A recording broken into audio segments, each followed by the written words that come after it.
Hi, we're happy you are with us for another episode of What's Next, Living Longer, Better, Smarter.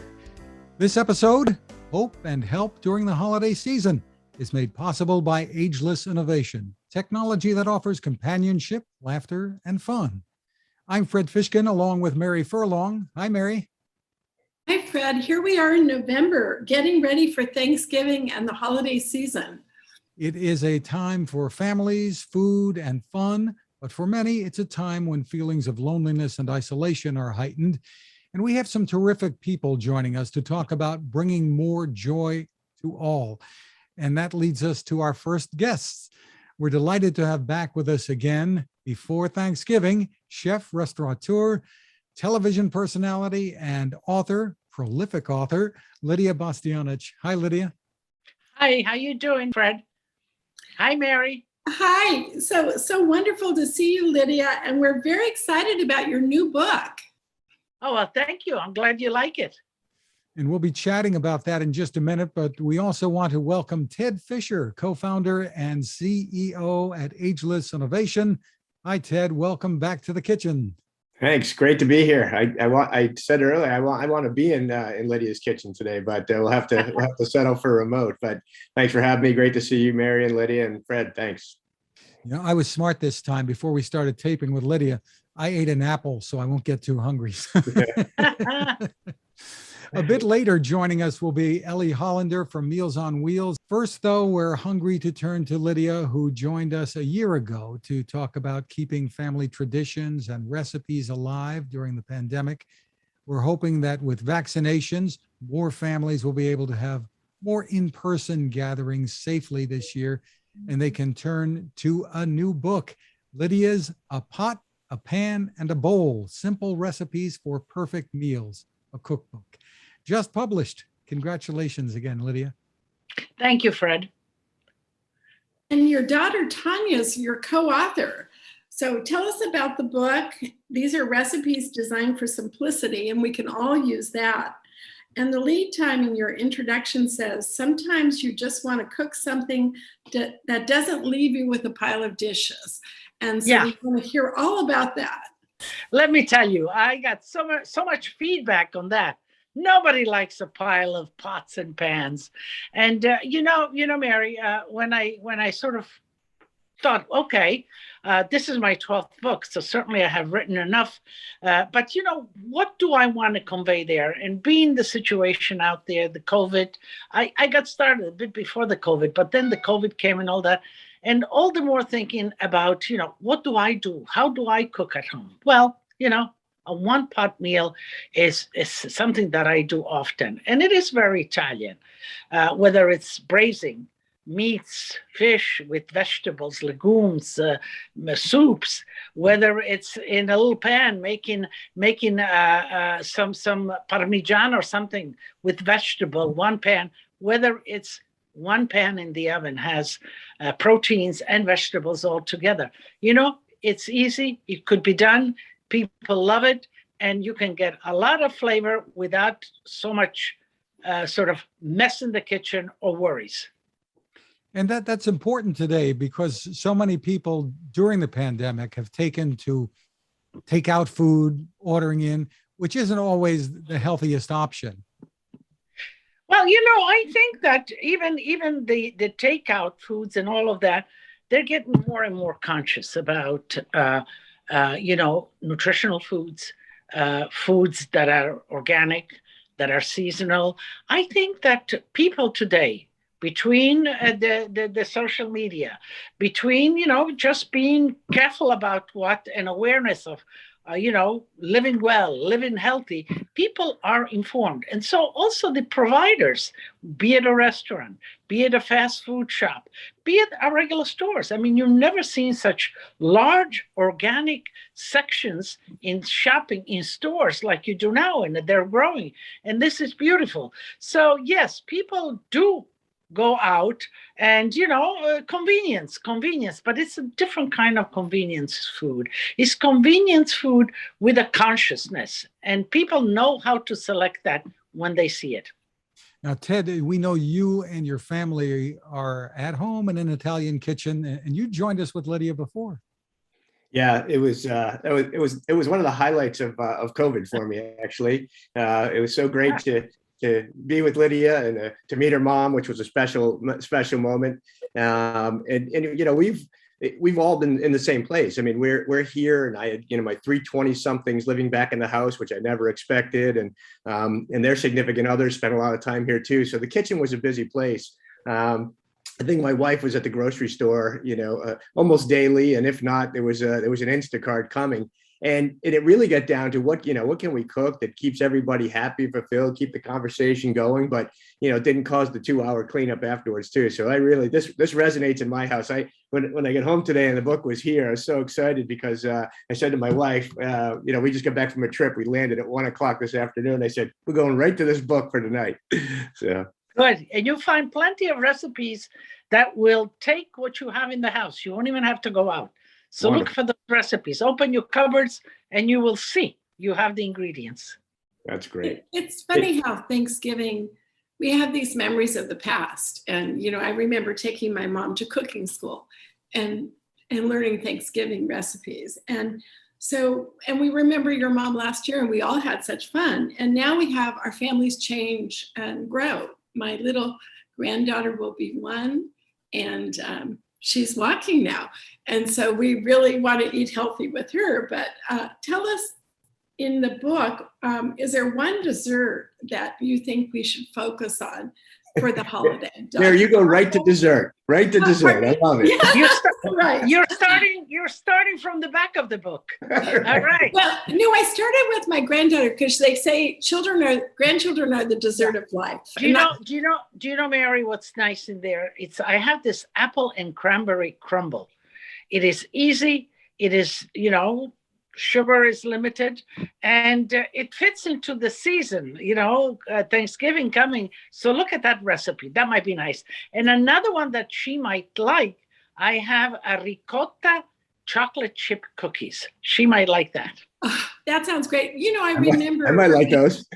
with senior living that people think that just the smell of food can make your home feel good. So it's the music, it's the people, it's the smell. And, you know, 1 in 3 people live alone. So you can do something that you make and then also share with others. So we'll give the basics to our listeners about this apple cranberry crumble. So can you share more about that? Well, you know, it's simple. Apples are in season. Cranberries are coming around, and you toss that, you season it with sugar, a little cinnamon, and then you put them in a baking pan, in a Pyrex glass pan is great. You butter it a little bit sugar on the bottom, and then you make the crumble. And the crumble is flour, butter, again, a little cinnamon, a little sugar. You make it kind of really crumbly. And you leave the butter a little bit in chunks as it collects the flour and everything. And then when it bakes, it sort of melts into a nice crispy crust. And, you know, it's great when you have lots of family over because, you know, you make 2 or 3 you can make. And then you have next to it, you put it on let them help themselves on the table, put some delicious ice cream next to it, vanilla, whatever, and let them pile up the goodies. That apple I ate isn't working anymore. I'm getting hungry. Lydia, when you were with us last year, your wonderful mom, Erminia, joined us too. We mentioned her, and we're so sorry that she passed away earlier this year. We still get to see her, though, from time to time on your PBS series with some episodes that are running, which is really terrific. You know, I just couldn't. People loved her, loved seeing her. So we included some of the excerpts that we had from her. But one of the things at the end, it does say, you know, in memory of my mother. And she loved to sing. So we have a little aria at the end of each show. This is the new series that just came out in October, where she ends my show with a few notes, just sending us all to the table, just so she's with us. In the new series, is this Lydia's Kitchen Home Cooking? Is that? Lydia's Kitchen, it's on PBS. It's the new series, which is based on this book. So it has all sort of connected. The recipes, if they get this book and watch the show, the recipes will correspond to the recipes in this book. So watching me cook, have the book, and then go home and do it at home, it's a 1, 2, 3 kind of situation. Well, Ted, let's talk to you for a second. Your approach to helping older adults during the holidays is different. You're using technology to provide electronic companion pets. For people who don't know much about what you've been doing, give us the overview here. Sure. We embarked on this 6 or so years ago and found that there was, this need for interactive companionship with older adults and the desire for more fun and play and joy in their life. And as we did our research, what we realized is there just weren't a lot of companies focused on the fun and playful, joyful side of aging. So our companion pets have been out there now for a while, and the cat and the dog are, pretty much 50-50 down the middle. And, you have your cat lovers and your dog lovers, and we just know there's people in certain situations that can't have a real pet any longer. They may be around people, but still lonely. You can live in a community setting and still be isolated. So, we've been validated by a bunch of research projects that talk about the impact of our products on loneliness and isolation. And I think we saw just an absolute increase during, the COVID period where, we couldn't have imagined, how isolated older adults were about to become at the beginning of that, when, we shut the doors to every assisted living and nursing home and no one could see their families. And it really has been something that we've partnered with state agencies on aging, and we've gotten to those most in need. And I think during the holidays, this all gets exacerbated, right? People feel more sense of loneliness, more, a sense of not sometimes connecting very quickly, and then that separation after the holidays becomes even more difficult. So our goal is to continue to, work with those most in need, amplify our impact, and get our product in the hands of the folks who need them. And we got some exciting new stuff coming out in the beginning of next year as well. So. Ted, we had Charlotte Yeh, the chief medical officer at ARP, on our earlier podcast, and she was talking about the dramatic uptick in the use of technology by older adults during the pandemic. So you must have seen a big shift in technology adoption. And of course, Lydia, we like seeing you with your iPad on the show and communicating with your extended family. Absolutely. It's all about social sort of communication. But Ted, I have something I want to share with you. So I just finished a special, which I do every year, and it airs on PBS in December, and it's Lydia Celebrates America. And I go around America for different, to communicate different sentiments. This one is the sentiment of how people overcome the odds, especially COVID. Well, getting to Ted's and his fluffy animals, I did an episode with young people in foster homes, living in foster homes. And there is an organization that gives a simple wish. It gives these children in foster home an opportunity to ask for something that they want. It's not a gift that was left over or there's a lot of or whatever. Right. And what amazed me was that one of the boys in foster homes asked for an electric blanket. The need to have something warm, to hug something warm when you don't have a family, when you're all alone in the dormitories and all of that. And that really touched my heart. So Ted, can you put a little heat in those little cuddly animals? Huh? Yeah, it's a great suggestion. We've looked at it for a while, and it's tricky to do, but we actually believe that you're absolutely right. There's all these tactile interactions that create these meaningful connections for people, and music is one. You talked about your mom singing an aria at the Via. That music is something that goes so deep inside of all of us, right? And so there's the memory of that, and it could be a pet. It could be the fact that, when a cat, purrs, they vibrate. And so that feeling that somebody has, and the warmth piece is something that absolutely is real. And I think you're onto something, Lydia. I'll make sure that I connect with you on our production of that. On a warm kitty cat. Why not? You got it. So Ted, I know that you've worked with other leaders to co-design with you. And Ageless Innovation is a great name. Can you hint at some of the innovations to come in the year ahead? And I think Lydia would be a great co-designer on this blanket. Yeah, well, we'll get together after this and we'll talk about the future. But we've got a great product that we've announced coming out in the first quarter of 2022 that actually was the inventor and entrepreneur is a 93-year-old woman named Rita Maloney. And Rita, for 90 years of her life, didn't need a walker. And now all of a sudden everybody gets upset with her because she forgets it now that she's 93. She said, first 90 years, I didn't need it. I've only needed it for a few years and everybody gets mad when I forget it. And she thought, wouldn't it be great if I had some type of little bird that sat on my walker and sang to me and reminded me and helped me remember to ring it. So they brought this idea to us and we've had the incredible pleasure of working with Rita and designing this product. And so we have a product coming out called the Walker Squawker, which will sit, there are 3 different bird types. And they'll sit on the walker and hopefully encourage people and help a more engaging, more fun, more playful relationship with something that's pretty mundane and not always thought of as a fun thing. But, in future iterations, they'll sing to each other. And as you walk more, it unlocks more songs and the chirps are pretty native to the birds. So we're really excited about it. And it seems like the folks that we've shared it with so far are pretty excited as well. Lydia, one of the things that's so striking with what you do, and you were talking about your work with young people and this special coming up, it's just beautiful. But the generations in your family that you bring onto the show make it seem so warm and so real to so many of us. And tell us about that a little bit, coming up to the holidays and how maybe people should think about getting the generations to be preparing meals together. Well, Fred, that's the basis of who I am.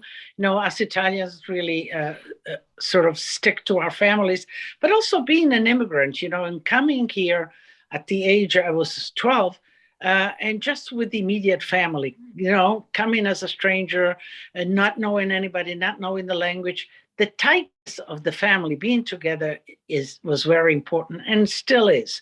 And it remained in my family with us, with my children and my parents, with the grandchildren now, and the great-grandmother, who just passed away. I think that, that's a richness that maybe a lot of time in America is forgotten. And that is the presence of mature, of aged people.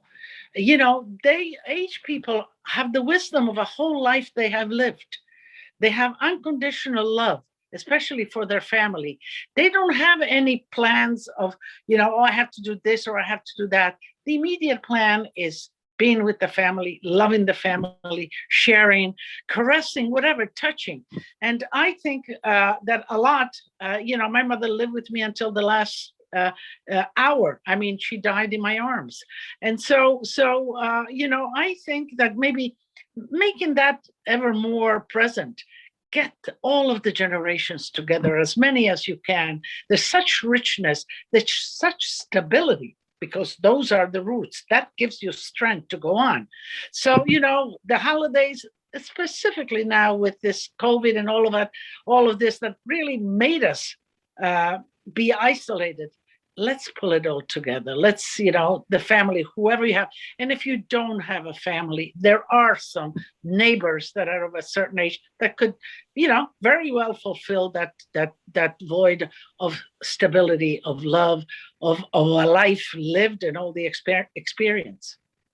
Just beautiful. And little hands love to play in the dough, don't they? They do. We just if I could just say, because the Thanksgiving plan and the Christmas plan have already been ingrained. Like we knew what we were doing 6 months ago, because my mother, who's the 100% Italian Linda grandmother, and my wife has 100% Italian mother as well, both named Linda with crazy wiry wonderful hair, and we do Thanksgiving at one and Christmas at the other. But we have 2 in our family. My daughter and my sister's daughter getting married this year, so now we're expanding. So instead of the normal just 18 of us that would be there for the holidays, now it's 20 and it's growing. And it's one of the things that we also are focused on is that the importance of that intergenerational connectivity. And in this quarter and fourth quarter, we've launched 2 games that really are meant to bring folks together. A matching game where you're looking at something that, if you're matching a nurse is a nurse from the 1920s and maybe a nurse from today, and it starts this dialogue and conversation about the type of shoes that somebody was wearing, and it gives everyone the opportunity to sort of get on this level playing field, but talk about it in a way where you're learning and giving and getting. Because, Lydia, you said it perfectly. I mean, the lineage in our family is that history that our older, relatives have, that, something we should never lose. And I think you're absolutely right. We need to make sure that those that don't have that those of us that can go and give are getting involved in figuring out ways to help others that are lonely and don't have it as, lucky as my family does, certainly, and participate in some way.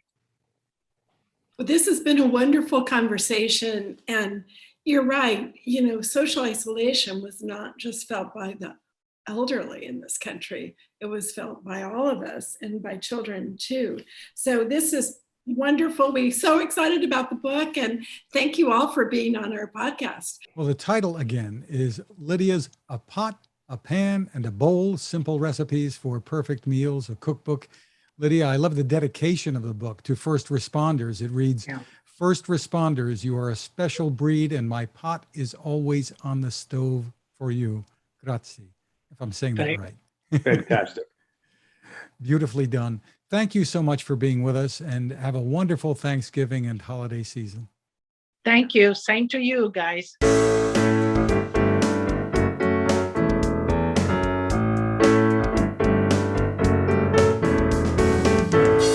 Mary, it is heartwarming to hear how Lydia is focused on helping others, really all of us, with her books, PBS programs, and that new PBS special, A Recipe for Us All to Follow. And that leads us to our next guest, from Meals on Wheels, President and CEO Ellie Hollander. Hi, Ellie. Fred, Mary, hi, good to see you. Hi, Ellie. Well, what a history Meals on Wheels has, going back to the World War II Blitz in Great Britain, from what I've read. Today, the Meals on Wheels Association of America provides millions of meals to people. And give us more of the overview for people who aren't familiar about the great work that you do. Well, I'm happy to do that. But many years, have passed since World War II. So many things have changed, but I will say that one thing that hasn't changed is the need for nutritious meals and social connection for millions of seniors. That has not changed. In fact, if anything, it's grown substantially. But let me just clarify, Meals on Wheels America is a national leadership organization that in a way is the voice for the 5,000 plus nutrition programs across the country in urban, suburban, and rural areas that serve seniors in virtually every community across America. We actually, at Meals on Wheels America, we don't provide meals, but we provide the support for the network to enable them to reach more seniors in need, to do important research, evidence-based research we try to do, to be a voice on Capitol Hill to ensure that elected officials don't forget the plight of seniors who are waiting for that next meal and knock on the door in a social connection. But what people probably don't realize, Fred, is that Meals on Wheels is more than just a meal. I mean, it is as important as the meal, which is the entree, if you will, is the socialization, the friendly visit, the eyes and ears in the home, or in a group setting, in a senior center, for example. And also, Meals on Wheels programs provides other services that people probably didn't realize that they did, like pet services to make sure that a loved one's pet companion, if they need a meal too, that they're getting one, or if there's a safety hazard in the home, that there could be a home repair, either done by that Meals on Wheels program or connected with a local service that will do that for the vulnerable senior. And of course, during the pandemic, more people have been socially isolated. What has been the result of that for you this year and last year? Yeah, last year. I mean, right, Mary? I mean, this has been going on, for 20 months? But I would say at the peak our programs in the aggregate were serving 100% more meals because so many more seniors were basically forced to be homebound. And senior centers, as you know, had to be closed overnight. And so while many senior centers adapted to a drive-through grab and go meal site, millions really of more seniors then needed to be home and getting meals at home. So at the peak, 100% more meals being served. And even based on the last survey that we just did in July, we're still serving 57% more meals than we were pre-pandemic. And in addition, they're seeing 44% more seniors on their routes than they were before. So it has just been a huge increase in need, and the resources are just not keeping pace. I know you probably had a moment or two of inspiration from some of these stories. Can you share some of those with our listening audience? I'd love to. I mean, I do everything in threes, and everything in my mind comes in threes. So one is just the amazing resilience of Meals on Wheels programs, staff and volunteers stepping up to the plate on very short notice and adapting their normally high touch model of crossing the threshold into the home and having that socialization to be able to stay socially connected but physically distant and still meet this incredible need, not only need for nutritious meals, but also for that important human connection, particularly at a time when food has been very difficult to source. We all know that. We go to the grocery store, we're still having trouble getting supplies with PPE and cleaning supplies and everything else, and the supply chain disruptions. I turn to Meals on Wheels programs as number one, their resilience and their adaptability. Number two, an outpouring of generosity across the United States from individuals and corporations and foundations, many of whom were previous supporters, but really hundreds of thousands more that we had never heard from, that had never supported seniors or aging, really came to the fore when we needed them most. And I think the third really sort of silver lining, if I always try to emphasize the positive, is that more and more of the public, us included, now appreciate what it's like to be homebound, lonely, wondering if you're going to see another person in a given week, and in some cases wondering where your next meal is going to come from, because this is the norm for millions of our most vulnerable seniors, and this will be their norm going forward. Ted, we know that you've had personal involvement with Meals on Wheels. Yeah, so well, my relationship with Ellie goes back since the very beginning of Joy for All. And back when we were part of Hasbro, they were actually our first official partner. And we did activations together, delivering nutrition and companionship around the country, which was fantastic. And when the pandemic hit, I was in Ohio for my daughter's lacrosse game. The game was played on Friday night. Saturday, the season was postponed. Sunday, the season was canceled. And we found ourselves driving home from Ohio on Monday morning with a very sad junior in college who's, sort of semester and season had just been ended. And we talked about how to make, this into a positive situation. We talked about, let's find something where we can, use our energy and our passion to help people. And I've had a love for Meals on Wheels and had worked with the local Rhode Island Meals on Wheels on a number of different things. And I gave the executive director a call and I said, we want to serve. What can we do? And the next day she said, the demand's about to go through the roof. So come on down. And what I didn't realize, so I did this route with my daughter every day we did it together for about 9 months until she had to get back re-engaged in school. And I continued on and to this day, help when needed. But I didn't realize that I was serving a congregate site. And so what happened during the pandemic is Meals on Wheels was delivering meals to a lot of locations where a number of older adults, gathered and would eat their meals there. And when the pandemic hit, all of a sudden now they can't go to the senior center, so they're home. And so it created a new route.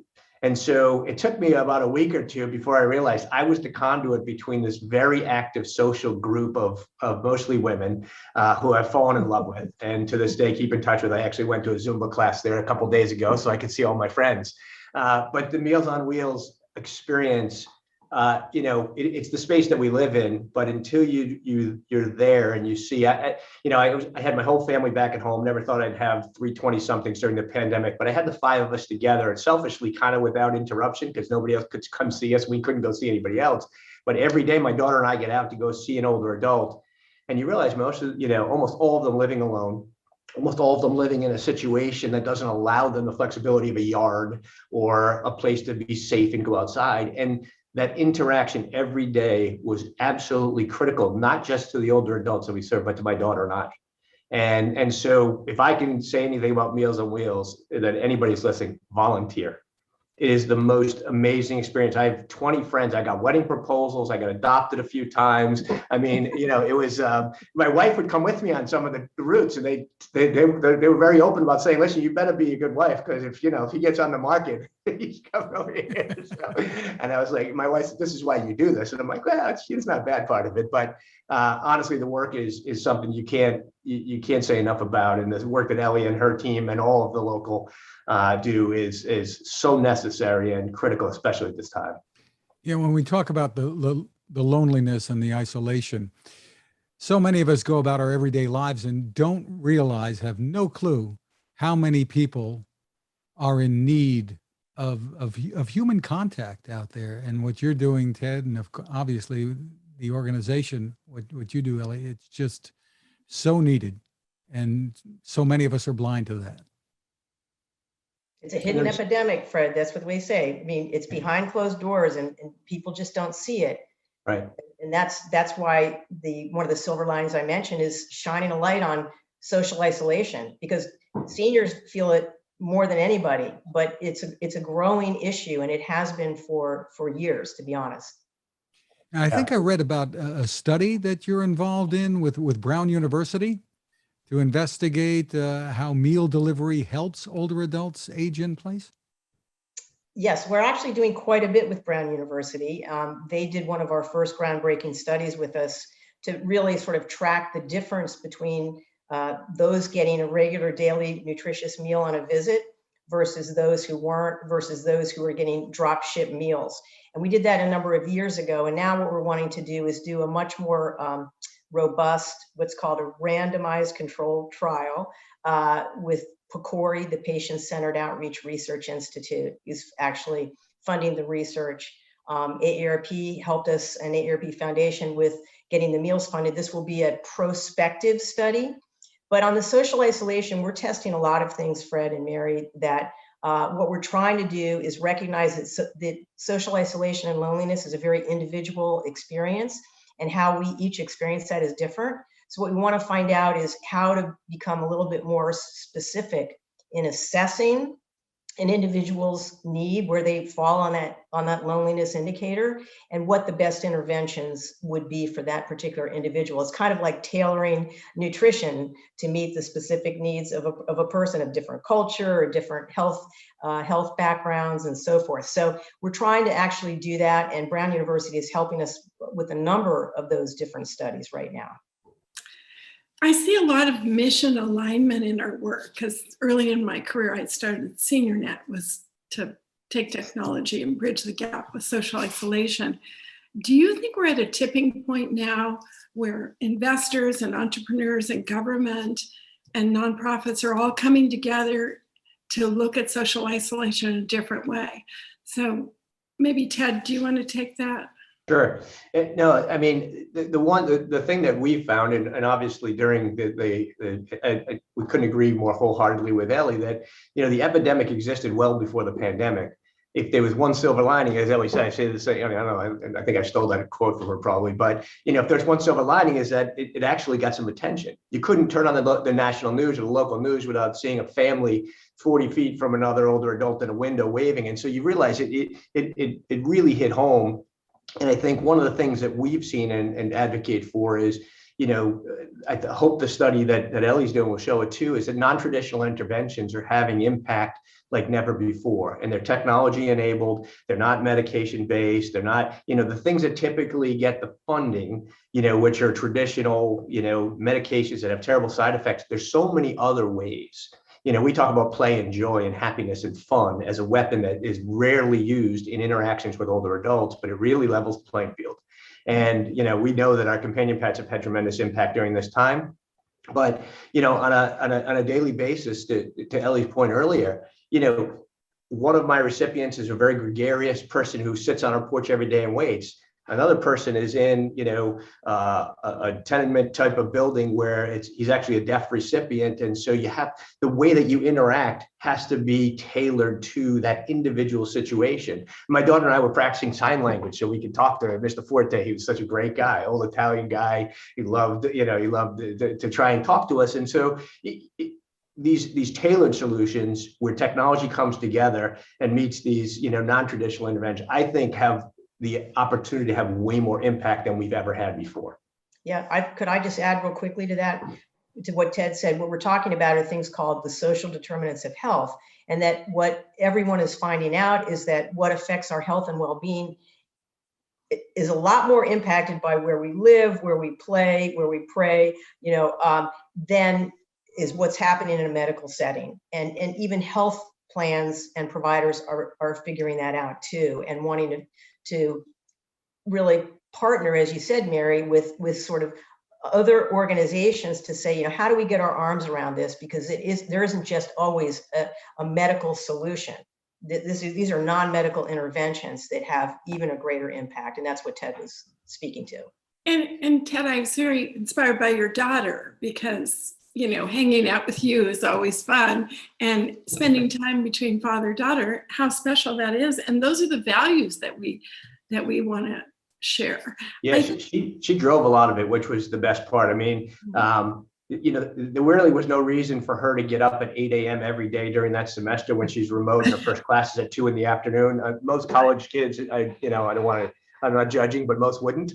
But she was every day, and it was super important to her, and it became super important to us, and we made friends. I mean, we cared about these people; they cared about us, and you could tell that the interaction was so much deeper than we ever hoped for, anticipated, and it's been a hugely important part of our lives.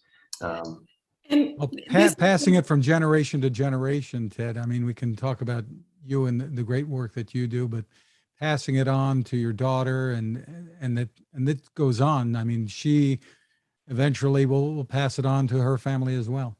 Yeah, well, she's in New York now with a bunch of her college roommates. They've graduated and are now launched, and so I've already seen that she's trying to organize their how they're going to give back, and do what they're doing, which is it's really their mother. I'd love to take credit for it, but it's really their mother who's instilled all the great values that my kids have. Mary's met her, so she knows I'm telling the truth.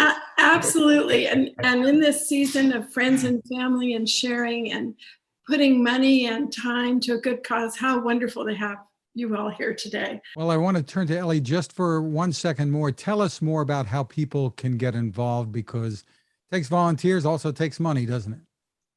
It sure does. So I always say these are 3 things to remember: donate, advocate, and/or volunteer. Do all the above is even better.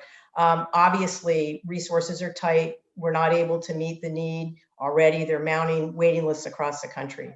So if people can give a little, especially during the holidays, that would be tremendous. And people can go to mealsonwheelsamerica.org/give.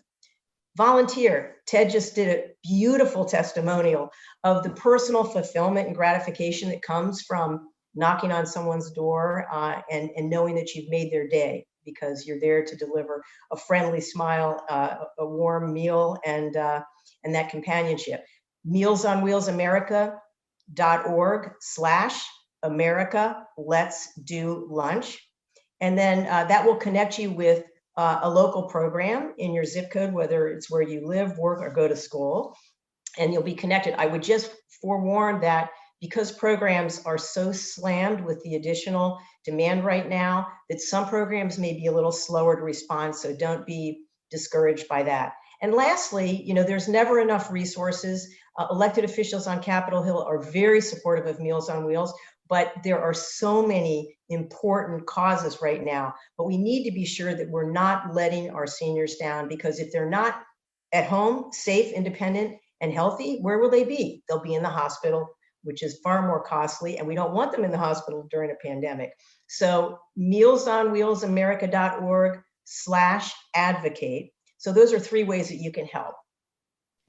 Well, terrific, Ellie. Congratulations on all the work that you're doing. And Ted, congratulations on the impact that Ageless Innovation is having, and you personally as well. And thank you both for being with us. It's our pleasure. Thanks Great for to be having here. us. Thank you. Anytime I can share a stage with the great Ellie Hollander, compliment. Feelings mutual. We also want to thank our sponsor for this edition, Ageless Innovation, using technology to bring joy to so many older adults. And of course, thank you for listening or watching. You can find more at maryfurlong.com/podcast.